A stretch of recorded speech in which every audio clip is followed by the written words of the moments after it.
हाँ दोस्तों, टिकटॉकर सारा जखराणी जो एक अनोखो बयान ऐं एक टी वीडियो अज वरी वायरल थी वही है। टिकटॉकर सारा जखराणी जो इहो ही चवण आहे त जीअं मां सुबुह जो निंड में उथियसि त मोबाइल जीअं ई खयमि चांहि बि कोन पीतमि, ॾिठमि त मुंहिंजी टी वीडियो बि ऐं वीडियो बि बिल्कुलु तमामु अहिड़े क़िस्म जी वायरल हुननि कई आहे त शाबाश आहे इन्हनि जवाननि खे। ऐं तमामु अफ़सोस, असांखे बि दिली अफ़सोस थियो इन ॻाल्हि जो, तमामु अफ़सोस थियो।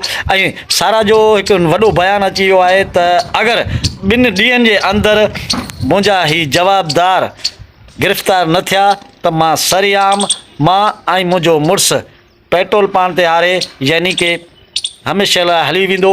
ऐं हिकु नओं बयानु इहो बि टिकटॉकर सारा ॾिनो आहे त हींअर मुआशिरे में मां जेॾांहुं बि वञा थी, पोड़ो पको नंढड़ो ॿार बि मूं ते खिले थो।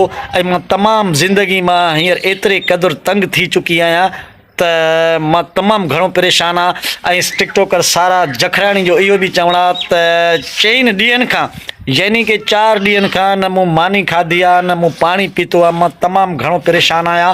अगरि जे मूंसां इंसाफ़ न थियो त मां हमेशह जे लाइ, हाणे तव्हां छा था सम्झो, तव्हां पंहिंजी राय लाज़मी ॾिजो। जे एतिरे क़दुरु ॻाल्हि हुई त मुंहिंजे ख़्याल में ही पहिरें ॾींहुं ई इहा वीडियो जीअं हिन जी वायरल थी त पहिरें ॾींहुं ही कमु तमामु करे छॾिया, पर मूंखे त नथो लॻे। ऐं उन खां बावजूद बि वरी हिन जी सपोर्ट करे पई रूबी अली, जेका विच में तव्हांखे ख़बर आहे त पाकिस्तान में हुनजे अहिड़ा बेहूदे क़िस्म जा वीडिया ऐं अहिड़े क़िस्म जा तव्हांखे वधीक ख़बर आहे, शायदि तव्हां ॾिठा हूंदा, मोट खोट सारा अहिड़ा वीडिया आहिनि। उन बि सपोर्ट कई आहे। सपोर्ट करण बि खपे, सपोर्ट बि उन जी कजे जेका इज़तदार घराने सां हुजे।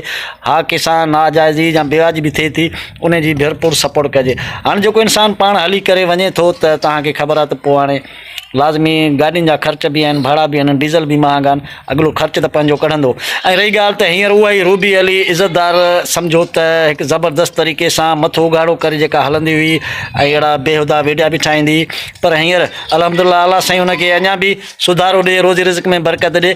पर पहिरियां खां चवंदा आहिनि त नांग जो खाधल नोड़ी सां बि डिॼंदो आहे। रूबी अली हींअर तमामु सुठी लेवल ते बि आहे ऐं सुठी पोज़ीशन ते बि आहे।